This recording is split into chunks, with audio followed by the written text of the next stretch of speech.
G'day guys, Mankey with the Outer Circle, and this is the third Super Heavy Marine tank in our triumvirate of Marine Super Heavy tanks for this lovely Sunday.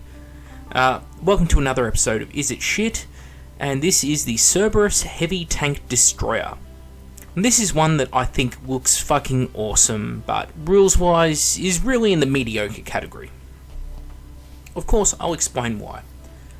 First of all, at 395 points, it is significantly more expensive than the Typhon Super Heavy tank. However, with that comes the fact that what it has over the Typhon is it does have a flare shield, so it's equivalent armor 15 on the front and armor 16 essentially against ordnance and against template weapons. Downside is it's only rear armor 13 for some reason. It's exactly the same hull as the Spartan, exactly the same hull as the Typhon, but for some reason armor 13.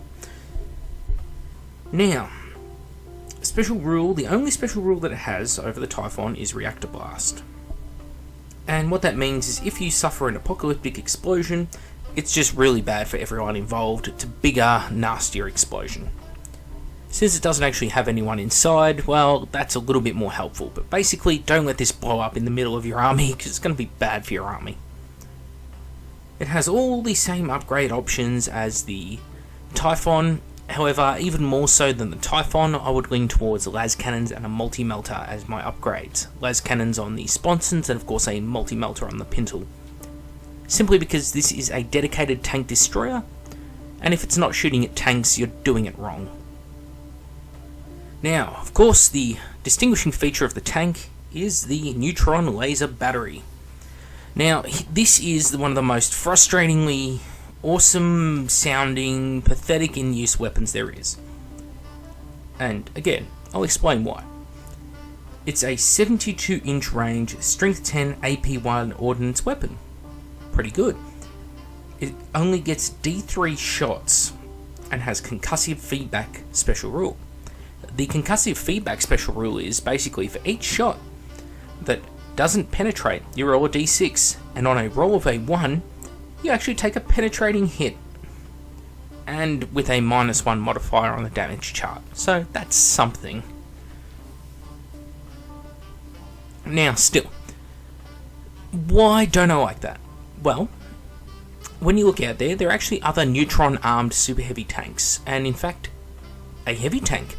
The Sakaran Venator, a light, fast, cheap, relatively, tank, actually gets 2 shots with its single neutron laser. In my opinion, this tank is therefore let down, because another tank is already fulfilling that niche. Where this comes into play is if you haven't got the heavy support slots for a Sikaran, maybe this thing can fill in a Lord of War slot, but realistically, it should have 3 shots automatically on its gun. It shouldn't be this D3 nonsense where on average it's getting only the same amount of shots as a single Venator, and a Venator is 200 points cheaper. So yeah, it's a big deal in my opinion, and it's really the one thing that lets the tank down. Apart from that, the fact that you can suffer penetrating damage against you for not penetrating someone else, I think it should just be a hull point, just a single hull point of damage really. That's all it really boils down to at the end of the day, because it's a super heavy tank. You're not going to roll an explodes result with the -1 damage, so why go through the process of doing a penetrating hit and then resolving it at -1? Just take a whole point's damage. If you're going to do it at all. I mean, I still think it's a rather silly rule, because you're paying a lot of extra points over the Typhon. Still, it does look pretty cool, and the idea of a neutron laser is pretty neat. Anyway, this tank officially mediocre.